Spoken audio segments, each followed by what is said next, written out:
Bonsoir tout le monde. Bienvenue à cette conférence ICM Amos. Je me présente, Robert Cloutier, je suis le président de la section ICM à Amos. Vous avez sûrement remarqué les superbes polos ICM Amos. Ceux qui en portent, c'est soit des ex-conférenciers qui peuvent devenir des futurs encore, parce qu'il y en a comme François que c'est pas sa première expérience. D'ailleurs, Marc-André aussi, il a une coupe. Ou c'est des gens qui font partie de l'organisation de l'ICM Amos. J'aimerais ça les remercier. On est juste pour Noël, là, ça vaut à peine encore. Merci à tout le monde pour votre implication. C'est super. Oui.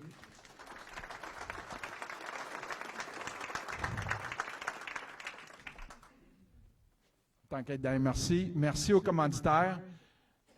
On était quand même assez nombreux. Je ne sais pas si vous avez réussi à voir, mais c'est vraiment important l'affichage des commanditaires en arrière là, à l'entrée. Sans les commanditaires, on ne réussirait pas à faire nos activités. Fait un gros merci aux commanditaires. J'espère que tout le monde a apprécié sa consommation. ILEC,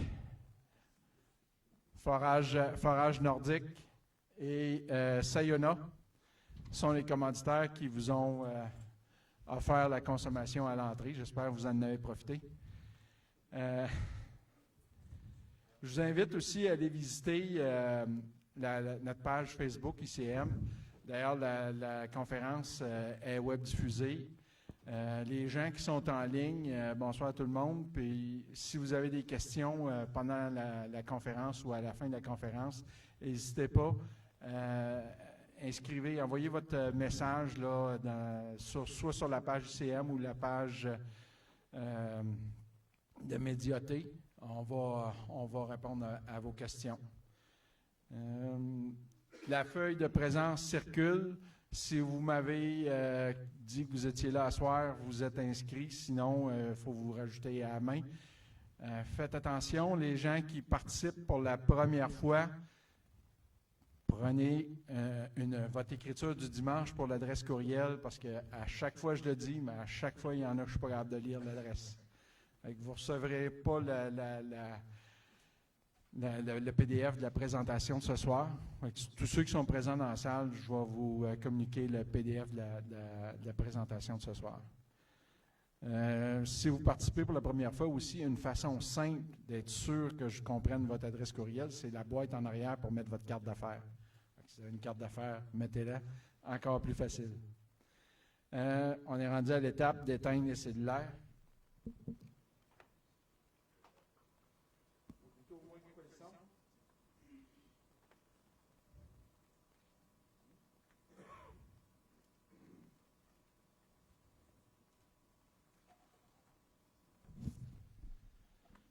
Après la conférence, je vous invite à rester. On a quand même plusieurs prix de présence intéressants. Vous ne voyez peut-être pas très bien parce qu'ils ne sont pas très hauts, là, mais il y a quelques articles qui peuvent être utiles dans le temps des fêtes pour les boissons, entre autres. Puis aussi des billets pour les foreurs et les huskies. Ils ont des matchs super intéressants aller-retour dans le temps des fêtes. Là, on a profité pour les encourager. La conférence de ce soir est donnée par M. François Chabot, directeur du projet Fénelon pour Wallbridge Mining. De 1988 à 2001, il travaille dans des opérations minières en débutant à Matagami pour Noranda, puis à Sigma pour Placer Dome et à la mine Beaufort de Mine Horizon, où il est chef géologue et par la suite surintendant technique. De 2001 à 2010, il est directeur et associé au bureau de Golder Associés à Val-d'Or. En 2010, il revient dans les opérations minières avec une emphase sur le démarrage de projets. Il est directeur de la mine Beaufort pour Mine Richemont. Il dirige aussi le démarrage du projet souterrain de la zone W et de la fosse à ciel ouvert et du projet de fosse à ciel ouvert Monique. En 2013, il devient directeur de l'ingénierie et des opérations pour Integra Gold et supervise les études techniques et le démarrage des opérations du projet Lamac. En 2018, il est directeur de la mine VESA pour Ressources Nottaway. En 2019, il devient directeur du projet Fénelon pour Wallbridge Mining. Bienvenue, François. Merci, Robert.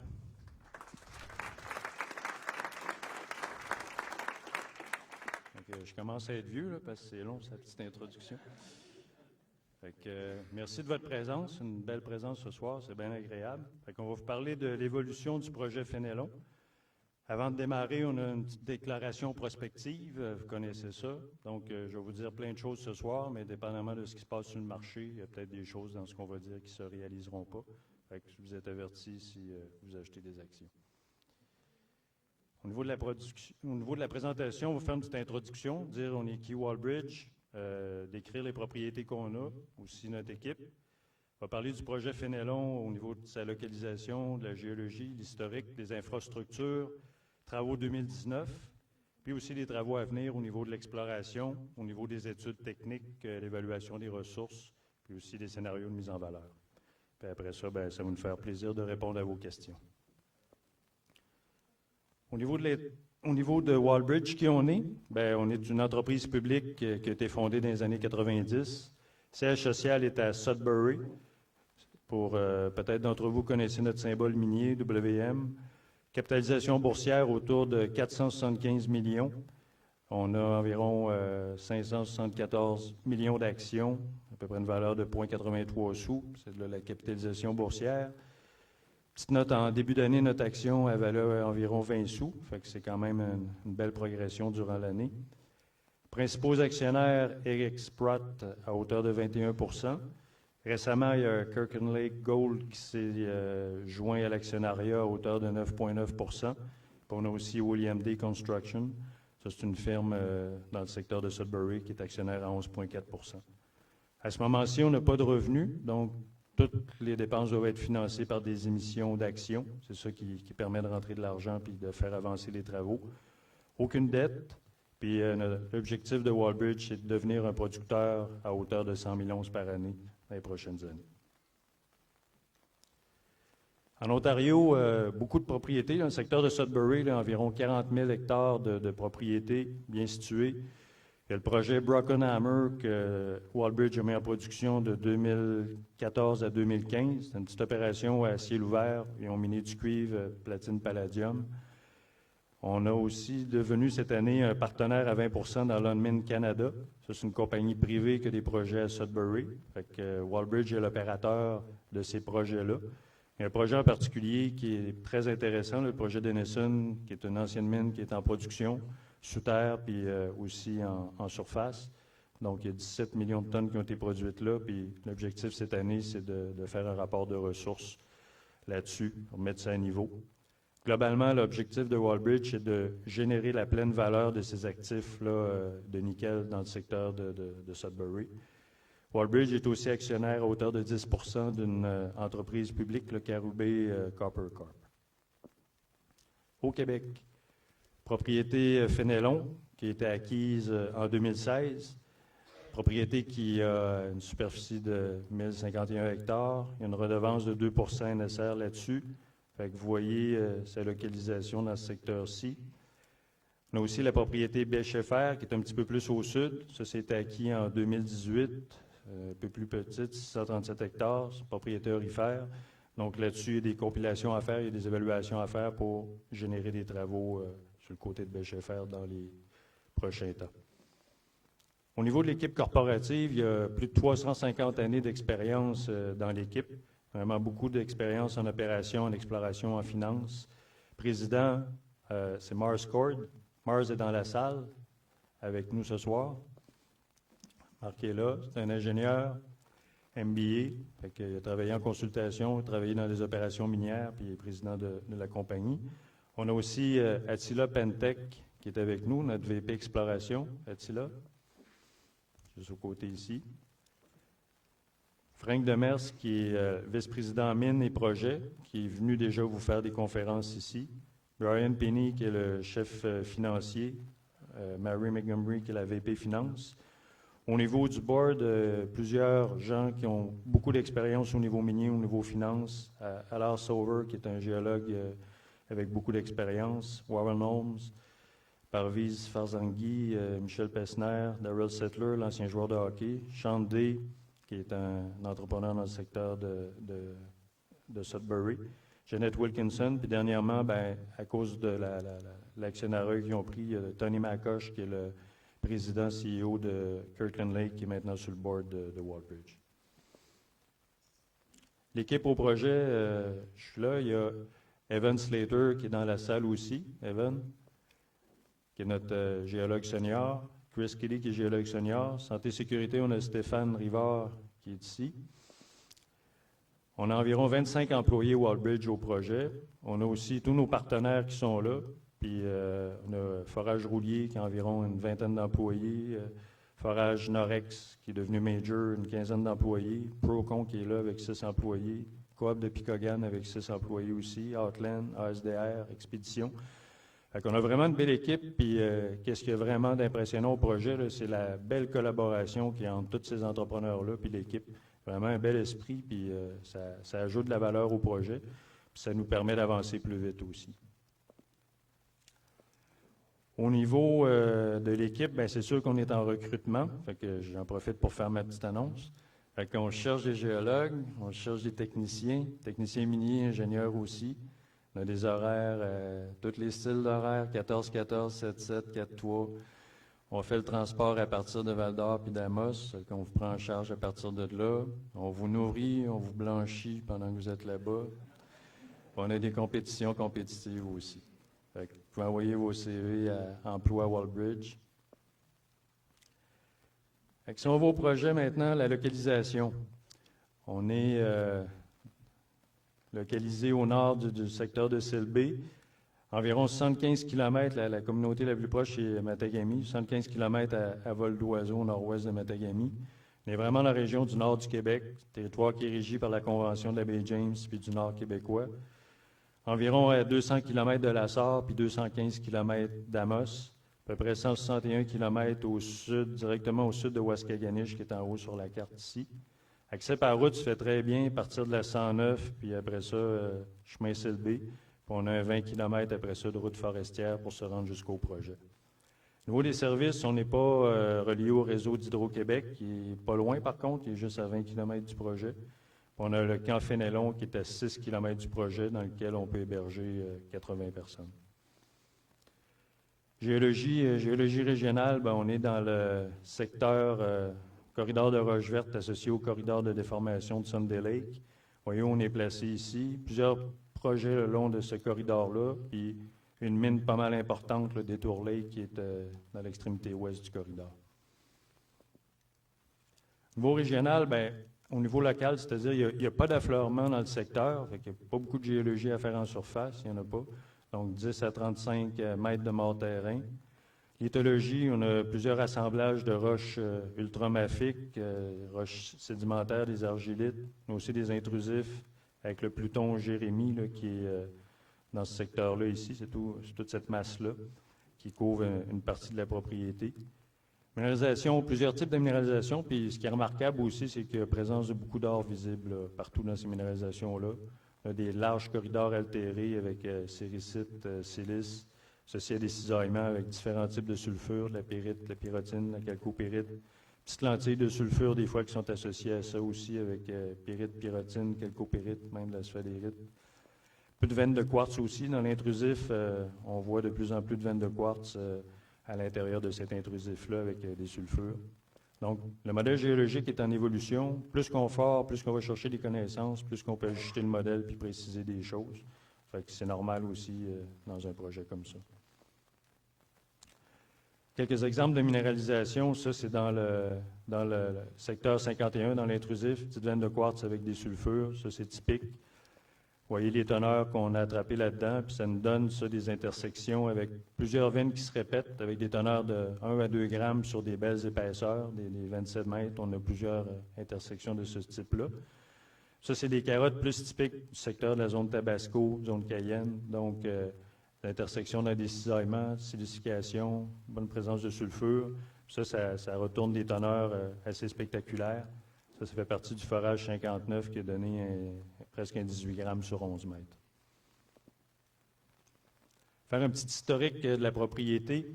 Des années de 1980 à 2000, il y a quand même eu beaucoup de travaux qui ont été faits là, des levées de géophysique pour justement, vu qu'il n'y a pas d'affleurement, commencer à identifier des conducteurs, générer un peu de forage. Forage de découverte directement sur le secteur Gabbro à Fénelon, il a été fait en 1994. Par la suite, il y a eu une étape de 2001-2004 assez active avec le consortium Fairstar et Taurus. Ils ont développé une fosse, faire un échantillonnage à ciel ouvert dans la fosse. Après ça, ils sont allés sous terre avec une rampe pour aussi faire du développement et de l'échantillonnage. Après ça, ça a tombé un peu plus tranquille, seulement du forage d'exploration. Puis depuis 2016, Wallbridge a repris le pôle, fait beaucoup de forage. On a fait aussi un échantillonnage en vrac qu'on va vous parler un peu plus tard, là, vous allez voir les résultats. Donner un petit exemple, là, dans les 21 premières années du projet, on a foré 82 000 mètres, puis depuis 3 ans, il y a déjà plus que 100 000 mètres qui ont été forés dans le projet. Fait que ça avance pas mal plus rapidement. Production globale sur le projet avec tous les échantillons en vrac, c'est autour de 25 000 onces. Vous voyez la teneur, là, c'est sa particularité, 14 grammes. Puis, depuis 2018, la fin 2018 jusqu'en 2019, le secteur 51, là, c'est vraiment une découverte importante. On va en jaser un petit peu plus. Ça, c'est le site. Vous voyez où qu'on est situé. Donc, les voisins sont pas mal loin. C'est assez loin des voisins. Ça, c'est le site minier comme tel avec les bâtiments Carotec qui sont installés ici, Rac à Carotte, le système de traitement d'eau avec ASDR qui s'en occupe. La fosse qui est ici, avec le portail qu'on ne voit pas, qui est sur l'autre côté. Le secteur de forage, présentement, c'est tout le secteur qui est au sud ici. C'est là-dedans qu'on fore le secteur de la découverte de la zone 51. Si vous voulez en savoir plus, sur notre site Internet, là, on a une visite virtuelle qui est disponible avec Verify. C'est très pertinent. Là, puis on peut aller en surface, on peut aller sur terre. Là, ça va vous donner une très bonne idée du projet. Donc, dans la fosse, dans notre portail qui est ici, trace de la fosse avec génératrice, puis compresseur, puis les bâtiments qui sont à l'arrière ici. Ça, c'est une petite vue d'hélicoptère là, du secteur du camp, à peu près à 6 km. Donc, on a une série de roulottes cuisine au camp. C'est là que tout le monde est hébergé. Au niveau des infrastructures, toutes les infrastructures sont en place pour mener un projet d'exploration avancé. Puis on a aussi la majorité des infrastructures pour faire de la production à petite échelle.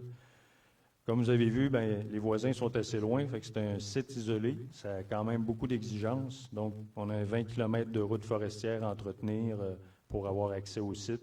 Un campement qui peut héberger autour de 80 personnes qu'il faut maintenir. L'énergie, ça prend des génératrices au camp, ça prend des génératrices au site minier. Sous terre, on maintient à sec ça, donc on pompe le sous terre, on traite l'eau. Transport du personnel, transport du matériel, toute la petite coordination à faire par rapport à ça. En cours de réalisation par rapport à nos infrastructures, on est en train d'améliorer les installations à Carotec pour être capable de supporter un petit peu plus de forage. Travaux 2019, ce qu'on va regarder, c'est travaux d'exploration, forage de surface, forage souterrain. On va finir l'année avec autour de 80 000 mètres de forage de fait. On a roulé de 3 à 6 foreuses. Ça a été vraiment focusé sur le secteur 51, puis à cause de la nature des sols, du terrain qu'on est, c'est assez marécageux. On travaille tout avec des foreuses de surface héliportées. Donc, ça ajoute un petit peu plus de complexité aussi pour le déplacement des foreuses.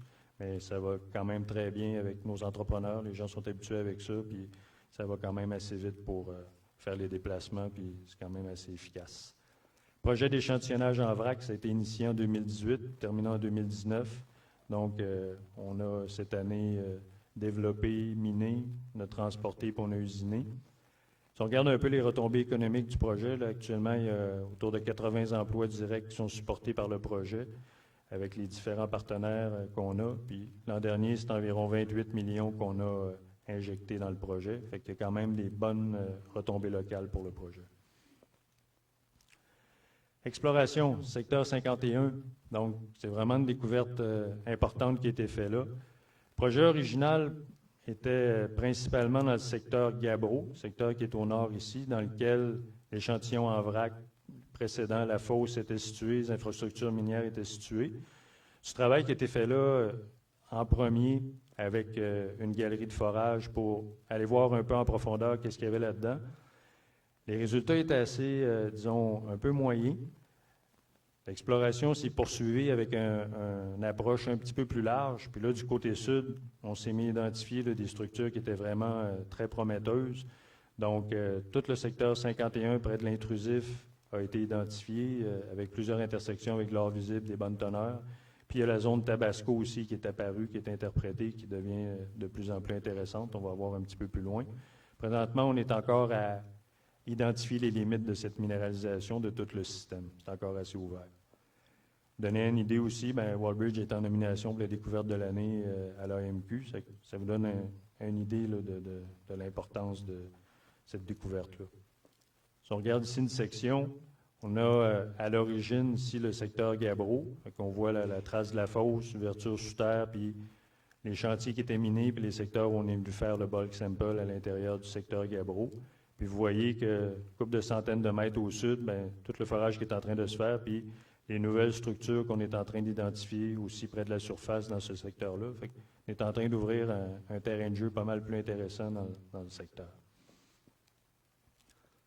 Même chose ici, là, même type de section avec, dans ce secteur-là, le trou 86 là, qui a retourné à 22 grammes sur 38 mètres. Là, fait que ça commence à être des intersections qui sont assez spectaculaires.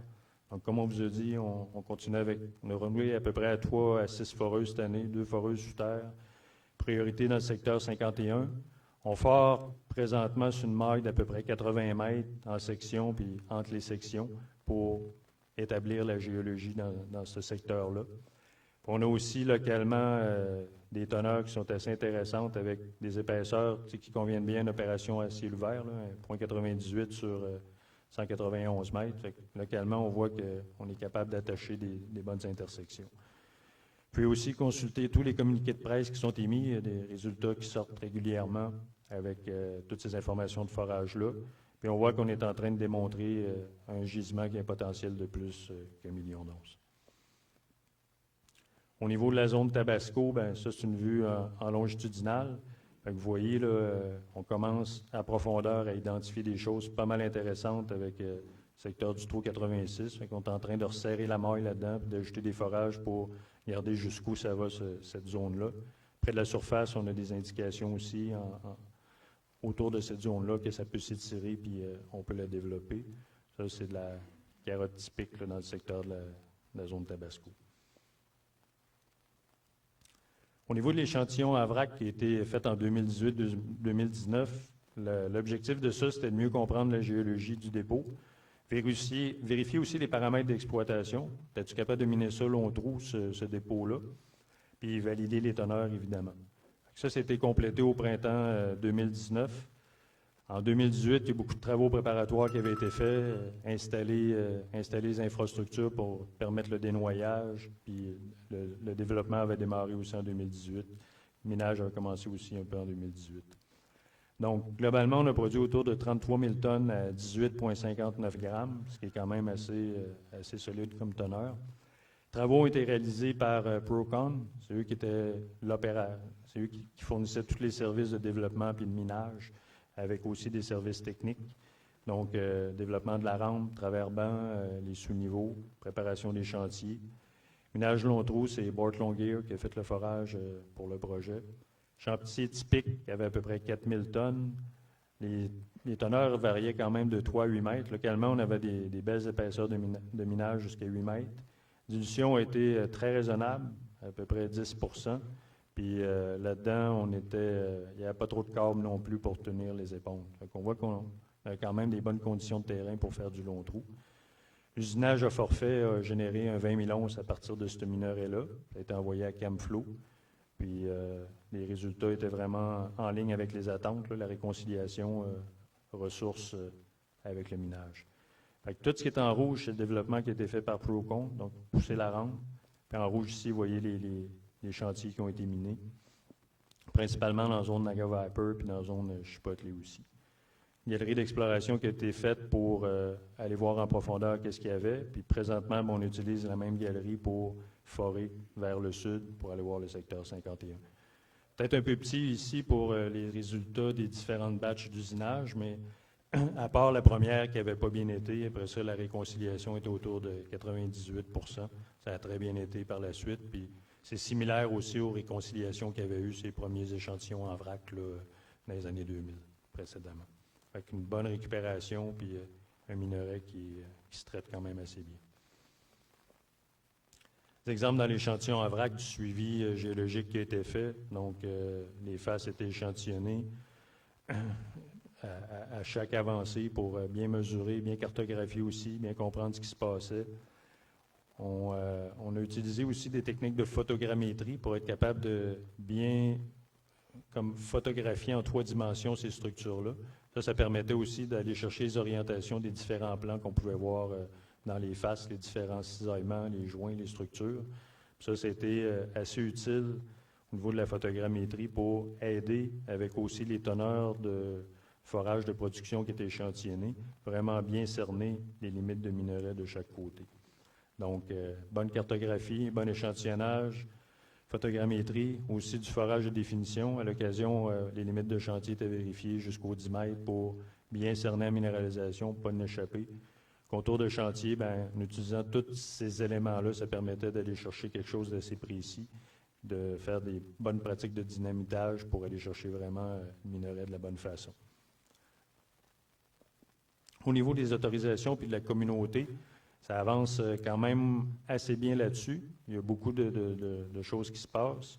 Autorisation actuelle, on est capable présentement d'explorer puis en surface et sous terre.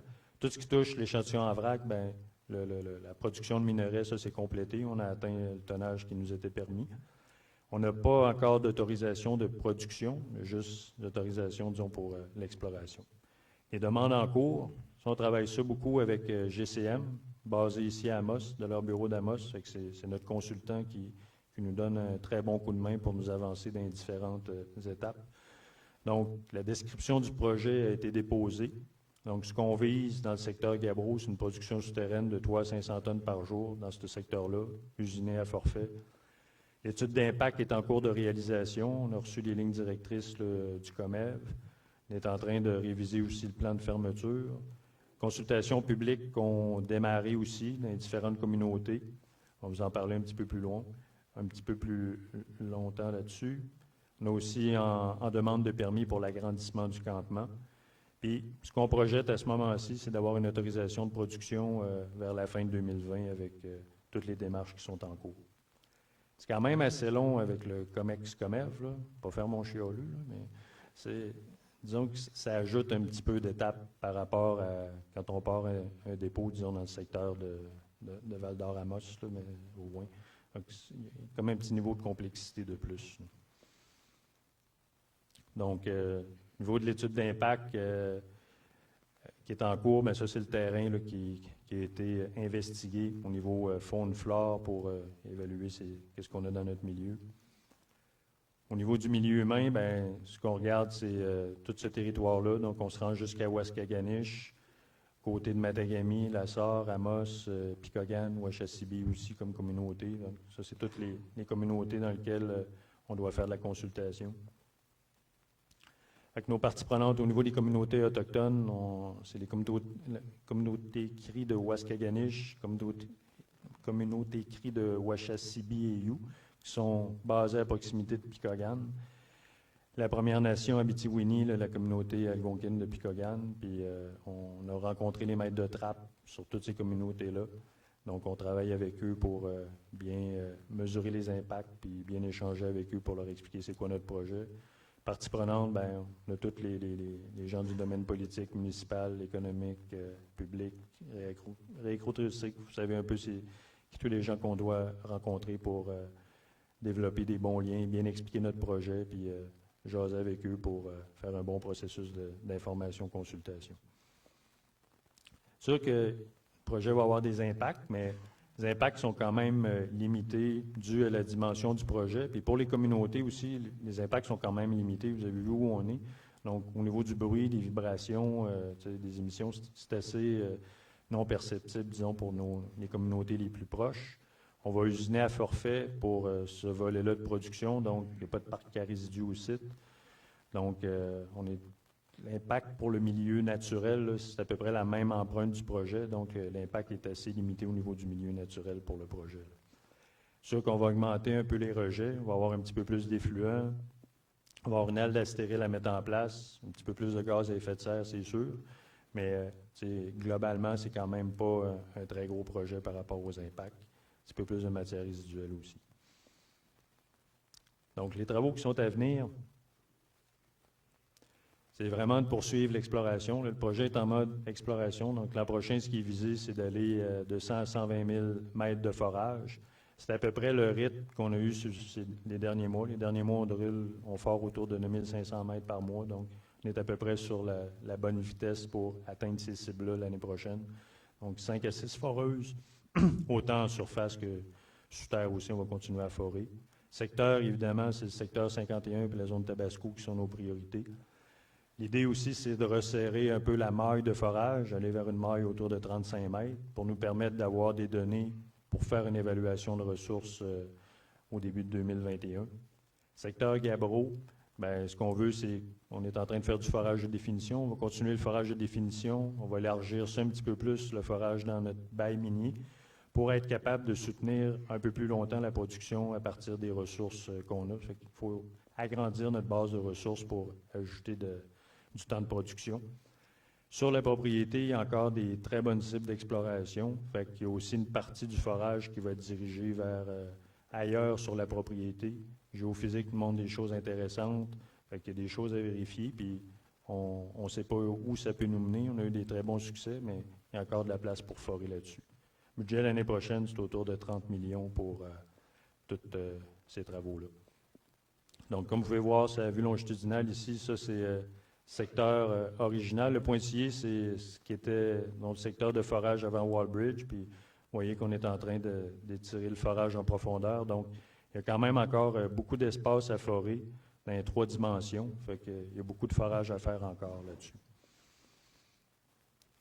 Au niveau des études techniques, il y a beaucoup d'études techniques qui étaient faites déjà pour le secteur Gabbro. Il en reste encore à faire dans le cadre de l'étude d'évaluation des impacts comme la modélisation sonore, mais ça, c'est des études qui sont déjà en cours avec pas mal GCM. Secteur 51 puis Tabasco, ben, on a beaucoup d'études à faire. Vous comprenez que ça a été découvert récemment, donc il y a beaucoup de choses à faire au niveau de la caractérisation géochimique, la métallurgie, l'hydrogéologie, mécanique des roches dans ce secteur-là. Donc, aussi commencer à évaluer des paramètres économiques par rapport à des potentiels d'exploitation sous terre, potentiels d'exploitation en surface. Donc, il y a des choses à faire pour se positionner pour l'évaluation des ressources qu'on veut faire au premier trimestre de 2021, puis aussi par la suite, les évaluations économiques qui vont être à faire. Fait que, si on commence un petit peu plus d'avance dans ces études-là, bien, ça va nous permettre de pouvoir livrer des études économiques plus rapidement en 2021. Au niveau de l'évaluation des ressources, bien, déjà les travaux sont amorcés. Donc, au niveau du modèle géologique, on travaille là-dessus avec InnovExplo pour essayer d'aller chercher toutes les informations qui sont disponibles pour qu'on puisse aller plus vite puis plus loin avec ce calcul-là. Secteur Gabbro, bien, on fait beaucoup de forage de définition. On a une foreuse présentement dans le secteur. Fait que ce qu'on veut, c'est vraiment étirer nos zones, bien faire la définition des zones aussi pour être capable de supporter un bon plan de minage, pas avoir de surprises quand on va aller dans ce secteur-là. On veut intégrer ça, évidemment, dans l'évaluation des ressources. Donc, pour le secteur 51 Tabasco, bien, c'est la modélisation géologique qu'on a parlé, intégrer les données de forage, puis évaluer les ressources pour une exploitation à ciel ouvert potentielle, puis évidemment une exploitation souterraine. Au niveau du scénario de mise en valeur, après la réception des autorisations, ce qu'on entrevoit pour le secteur Gabbro, c'est à peu près 3 à 6 mois là, pour de pré-production. Donc, mobiliser les infrastructures qu'on a besoin, s'installer un petit peu mieux au niveau guérite, sécherie sur le site même, une halle d'astérile à mettre en place, une usine de coulis de ciment pour le remblai cimenté. Travaux souterrains, bien, mobiliser le personnel, les équipements pour être capable d'avancer correctement, puis faire le développement pour atteindre le minerai. Phase de production, à ce moment-ci, on voit un petit peu plus que 12 mois de production dans le secteur Gabbro. Pour ça qu'on fait du forage de définition pour étirer ça, pour ajouter du minerai à miner. On parle autour de 140 à 185 000 tonnes par année, usinage à forfait, puis une cible de production de plus de 30 000 onces par année. Ça, c'est simplement sur le secteur Gabbro. On aurait aimé ça un peu parler plus au niveau là, de la mise en valeur du secteur 51 de la zone Tabasco, mais comprenez qu'à ce moment-ci, on est en train de faire le forage. C'est un petit peu tôt pour commencer à mettre des paramètres d'opération. Fait qu'on est plus dans les études techniques pour définir ces paramètres-là, puis cerner un petit peu plus le dépôt, puis avancer doucement vers ça. Fait que c'est pas mal ça la présentation. Vous avez des questions, gênez-vous pas. On a Mars puis Attila dans la salle aussi.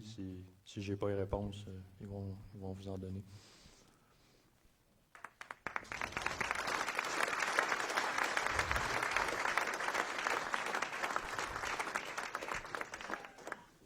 Pour être sûr que ceux qui sont sur le web entendent les questions, faites juste lever la main, je vais vous apporter le micro.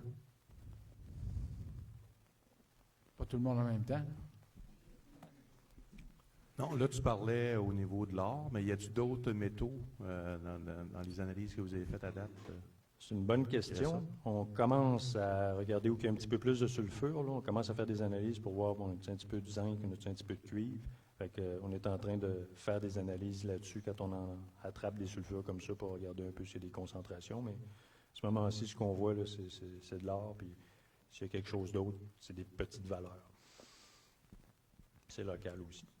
Puis une autre petite question aussi, j'ai pas entendu au niveau des ressources comme telles, combien de tonnes d'or ou combien vous êtes au niveau de l'or là, comme tel? Okay. Dans les ressources, il y a un calcul de ressources qui a été fait sur la zone Gabbro qui date de 2017, qui est un peu passé date. Au niveau du secteur de la zone 51, le secteur 51 puis la zone Tabasco, ben, on est en train de forer, puis notre calcul de ressources va être plus au début de 2021. Fait qu'à ce moment-ci, là, on n'a pas assez de données, notre maille de forage n'est pas assez serrée pour être capable de faire un bon calcul de ressources. Ce qu'on dit, c'est qu'on a un potentiel qu'on voit là, de plus qu'1 million d'onces. C'est général, mais on est encore à forer pour bien évaluer ça. Merci. Très bonne présentation, François. Merci. Je comprends que sur le secteur 51, la zone 51, vous êtes en forage, donc le calcul de ressources va venir plus tard. Pour la zone Gabbro, avez-vous à court terme une idée de remettre à jour la ressource qui date de quelques années? Absolument. Ça, c'est le forage de définition qu'on est en train de faire. Fait qu'avec ce forage-là, on va être capable de tout englober ça, puis ça va faire partie de la mise à niveau des ressources en 2021. Qui va être inclus de la zone 51. C'est ça. Nous autres, en s'en allant, c'est sûr que on va se faire notre petit calcul à nous autres aussi pour se faire pour valider les paramètres de minage qui ont été mis là, dans la présentation. Puis, exactement. OK. François, est-ce qu'il y avait des questions sur le web?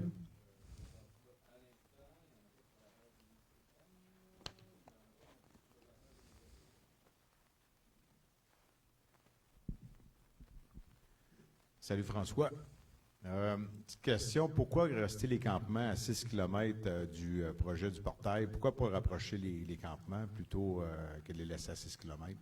C'est une bonne question. À ce moment-ci, ils sont là, ils sont fonctionnels. C'est sûr que quand on va voir notre calcul de ressources, qu'on va faire une évaluation économique du projet, on va regarder pour se faire un campement, là, comment je pourrais dire, à la mode plus près du projet, avoir une guérite, cerner ça, puis avoir de quoi qui soit plus fonctionnel que ce qu'on a là. L'autre question, tu attends les permitting pour pouvoir aller en production. Es-tu en bonne discussion avec le gouvernement présentement? Tu as quelqu'un qui travaille là-dessus pour toi? Ou, ça avance très bien, ça suit son cours. Là. C'est juste que même si c'est un petit projet, ben il faut suivre les étapes, puis on ne peut pas escamoter d'étapes. Oui, c'est certain. Je pense que le gouvernement voulait prendre 6 mines dans la région, faire des exemples avec eux, prendre des samples, puis aller plus vite dans les projets. Fais-tu partie de ce projet-là? Pas à ce que je cherche. Tu veux-tu des contacts? C'est sûr que si ça peut aller plus vite, c'est mieux.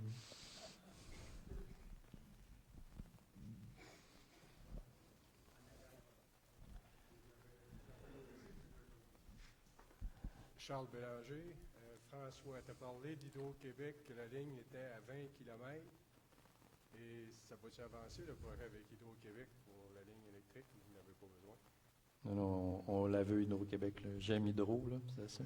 Fait que Ça coûte une fortune. Faire de l'énergie avec des générateurs, là, je sais pas, vous êtes tout au courant, là, ça coûte un bras et une jambe. Là. Fait qu'on on a un prix préliminaire déjà pour la ligne. Fait qu'on on va pousser le dossier pour aller le chercher assez vite puis amener ce dossier-là. On est juste à 20 km, c'est pas très coûteux.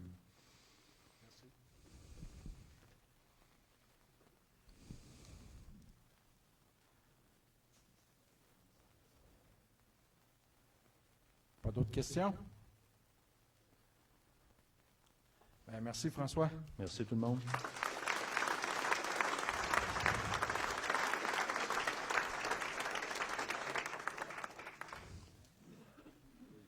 S'il y en a qui n'ont pas eu le temps encore de signer la feuille de présence, je vois qu'elle n'a pas fini encore de circuler, mais n'hésitez pas à venir me voir en avant pour ajouter votre nom, être certain que je puisse vous envoyer le PDF de la présentation.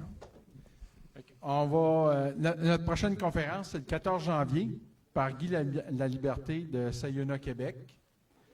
On va souhaiter une bonne fin de soirée aux gens qui sont en ligne, puis on va continuer à l'interne.